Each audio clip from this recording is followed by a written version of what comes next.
sini saya akan menjelaskan apa itu Red Hat Linux. Ini adalah anggota tim kami, ada Haris Raffi Agustin, saya sendiri, ada Laila Fitrania Sebuan, ada Nadia Tulfania, Sosabila Aske, dan yang terakhir Muhammad Khairul Tomimi. Nah, sebelum kita memahami apa itu Red Hat Linux, kita harus mengerti dulu apa itu Linux. Pengertian Linux. Linux adalah sebuah program open source yang gratis di bawah lisensi GNU dan dapat dijalankan pada berbagai platform perangkat keras, mulai dari Intel ×86 hingga prosesor RISC. Karena sifatnya yang terbuka, Linux berkembang sangat cepat di mana source code bisa diperoleh secara gratis, tidak terkait dengan perusahaan atau penjual, dan semua penyedia layanan dukungan dapat memberikan dukungan atau bantuan yang bersifat efektif. Bahkan untuk bug fix. Secara teknis, Linux tapi bukan Unix, hanya modus operasi seolah-olah Unix. Saat ini, Linux dapat digunakan untuk jaringan, pengembangan perangkat lunak, dan untuk bekerja sehari-hari. Kebebasan yang paling penting dari Linux, terutama bagi programmer dan administrator jaringan, adalah kebebasan memperoleh kode sumber atau source code, dan kebebasan untuk mengubahnya. Ini berarti beberapa hal penting, yaitu keamanan dan dinamika. Karena itu, kompatibel dengan Unix, maka Linux dapat berinteraksi baik dengan sistem operasi lain seperti Windows, Macintosh, dan lain-lain. Sistem operasi ini juga menyediakan bahasa pemrograman gratis, lengkap dengan compiler dan asisten program. Beberapa di antaranya adalah ada Basic, C++, Xpath, Fortran, GTK untuk membuat aplikasi GUI di Linux, Pascal, Python, Shell Script, CCL, dan Perl (The Particle Extraction and Record Language) sering digunakan untuk membuat script CGI di web. Nah, kita memahami Red Hat. Apa itu Red Hat? Red Hat adalah salah satu yang terbesar dan terkenal karena dedikasinya atas perangkat lunak open source. Red Hat didirikan pada tahun 1993 dan berkantor pusat di Raleigh, North Carolina, Amerika Serikat. Red Hat terkenal dengan produk Red Hat Linux adalah salah satu distro Linux utama. Nah, sejarah Red Hat Linux. Saya akan menjelaskan secara singkat saja.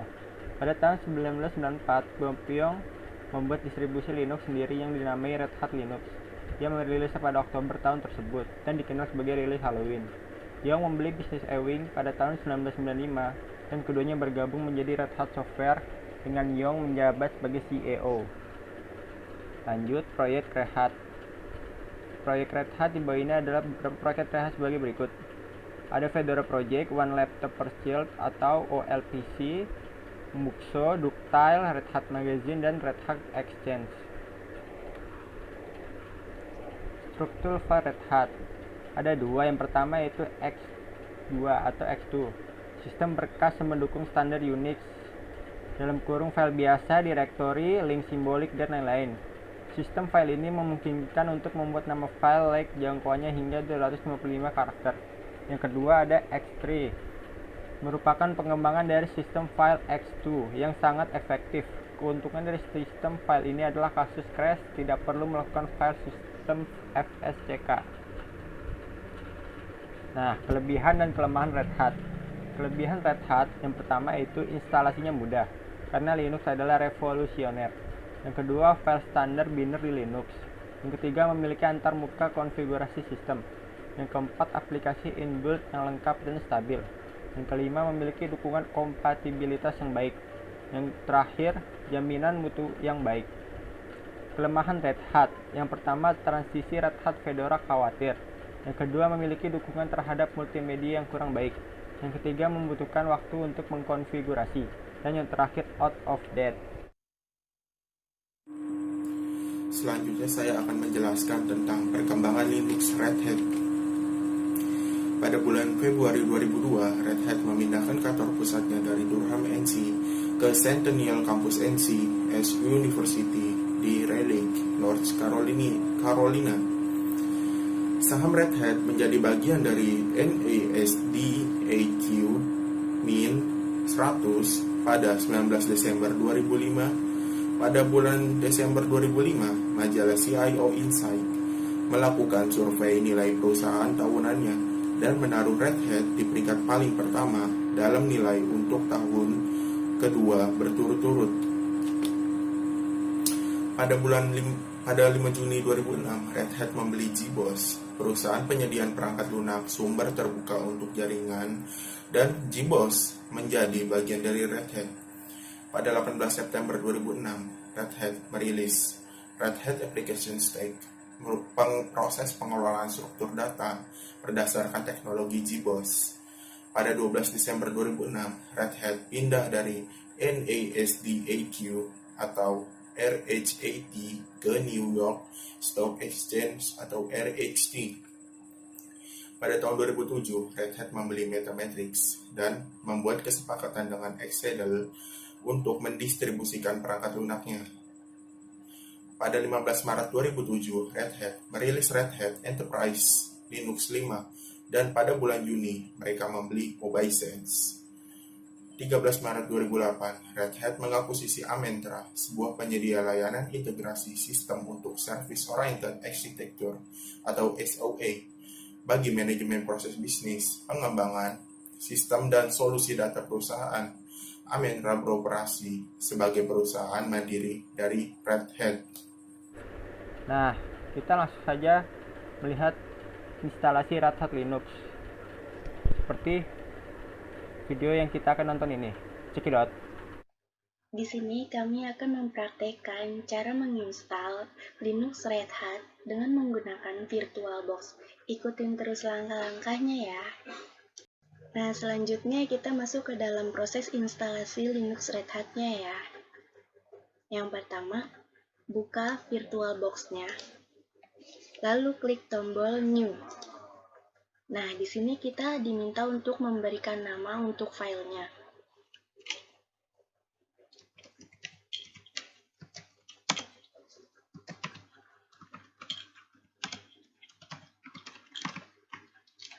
Nah, yang kedua untuk tempat menyimpannya. Nah, di sini yang ketiga ada tipenya yaitu Microsoft Windows. Jika sudah, klik Next. Next lagi, lalu Create. Next lagi, Create lagi. Jika sudah, maka yang tadi kita inputkan akan ada di sini. Lalu, klik tombol Setting. Pilih Storage, lalu Empty. Di sini klik yang ini. Pilih yang instalasi Linux-nya. Lalu klik Choose. Lalu klik OK. Jika sudah, klik tombol Start. Ditunggu terlebih dahulu.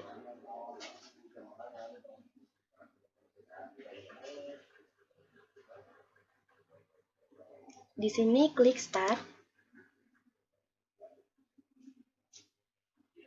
Nah, sudah. Tinggal ditunggu ininya, otomatiknya. Sampai 0 second. Dia akan terproses dengan sendirinya. Jika sudah, akan tampil seperti ini. Nanti akan terproses dengan sendirinya.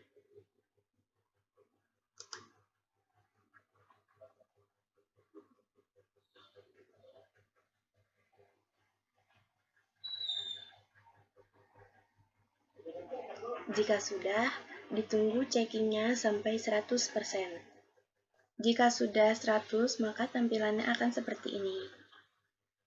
Nah, di sini kita diminta untuk memilih bahasa yang akan kita gunakan. Nah, di sini kita menggunakan bahasa Inggris. Lalu klik Continue. Nah, akan masuk ke dalam instalasi summary. Nah, di localization ini kita di sini diarahkan untuk memasukkan time dan date. Disesuaikan. Nah, di sini regionnya itu kita pilih Asia. City-nya itu kita pilih Jakarta. Nah, jika sudah, lalu klik Done. Nah, di software ini kita diminta untuk memilih software selection. Dan di sini kita pilih server with GUI. Klik, lalu klik done. Nah, di sistem kita diminta untuk memilih instalasi destination. Nah, di sini kita langsung klik done. Tunggu sebentar. Nah, jika sudah, lalu kita pilih user setting, lalu klik root password. Nah, di sini kita diminta untuk memasukkan password. Kita masukkan ya. Jika sudah, lalu di-confirm. Masukkan password yang tadi sudah dibuat.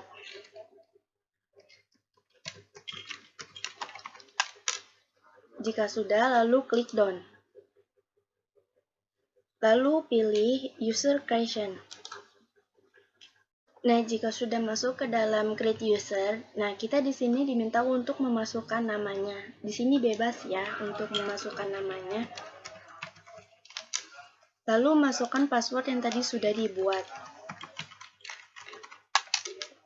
Lalu confirm lagi. Jika sudah, klik done.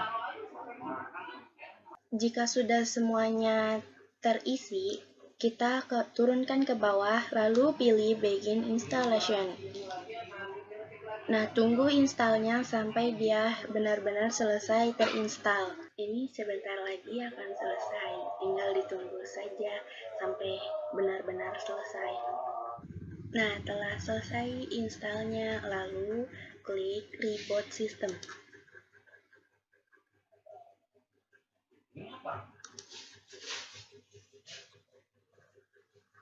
Nah, akan muncul seperti ini. Tunggu saja prosesnya. Nah, jika sudah terproses, maka akan tampil seperti ini. Lalu, klik licensing. Klik lagi license information. Lalu di-scroll ke bawah. Nah, di sini diklik I accept-nya. Lalu, klik done. Lalu, jika sudah ke bawah, lalu klik Finish Configuration.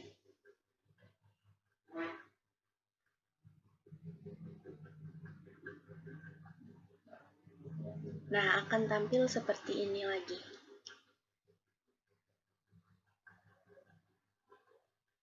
Nah, jika sudah selesai prosesnya, maka akan tampil seperti ini yang sudah kita buat tadi namanya. Lalu kita klik. Lalu masukkan password yang sudah tadi dibuat. Jangan sampai lupa passwordnya. Lalu sign in. Nah, jika sudah akan tampil seperti ini. Lalu jika ingin. Nah, di sini ada welcome. Nah, di sini kan tadi sudah kita masukkan bahasanya bahasa Inggris. Lalu klik next. Ini next, ini next, lalu ini di skip aja. Nah, you are ready to go. Nah, lalu klik start using Red Hat Enterprise Linux. Nah, akan tampil seperti itu lagi, lalu muncul seperti ini, lalu disilang aja. Nah, akan tampil seperti ini lagi, terus klik activity. Nah, akan tampil seperti ini. Jika ingin tahu lebih banyak, di sini ada show application.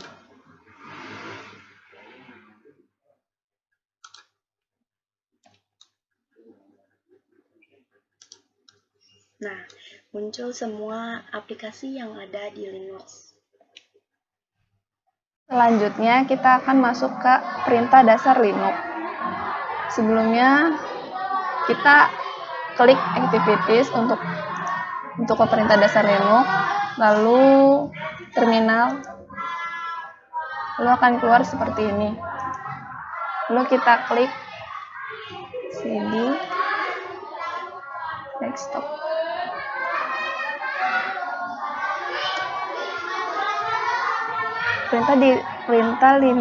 perintah dasar Linux yang pertama, yaitu membuat folder baru dengan perintah mkdir file.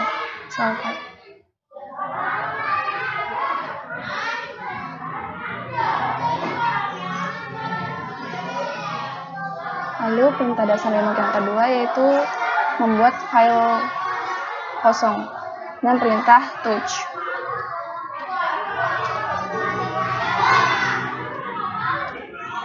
Dengan detection txt.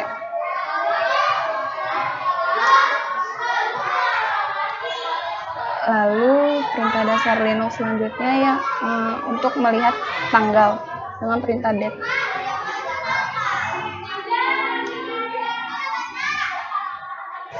Lalu kalau kita ingin melihat jamnya saja, kita menggunakan perintah date plus %h.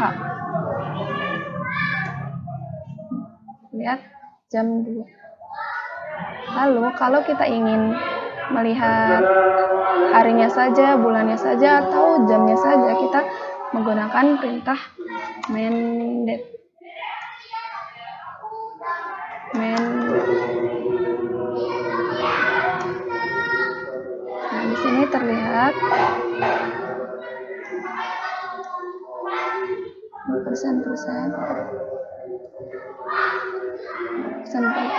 untuk melihat nama, melihat bulan, tinggal diganti aja persen.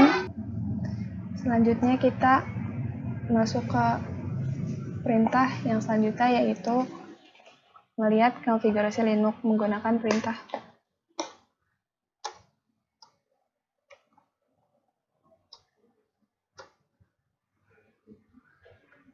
Nah, di sini ini adalah konfigurasi Linux-nya.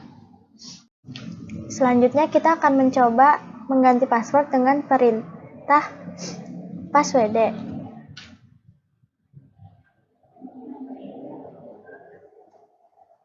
Kita masukkan password sebelumnya. Kemudian password yang terbaru.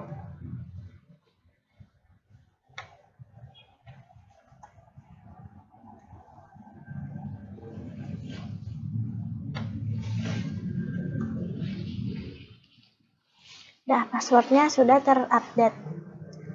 Selanjutnya kita akan mencoba perintah untuk menampilkan list file. Dan ini adalah file-file yang ada di dalam direktori kita. Kemudian untuk melihat tempatnya di mana, kita bisa menggunakan perintah pwd. Bisa dilihat tempat letak dari file-file tersebut adalah di home, kelompok, dan desktop. Selanjutnya, untuk melihat ukuran file, kita juga bisa menggunakan ls spasi strip ltrh.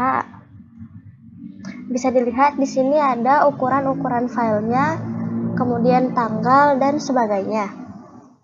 Untuk melihat perintah-perintah lainnya, kita juga bisa menggunakan main ls. Di sini kita bisa melihat berbagai macam perintah yang bisa dilakukan pada terminal tadi.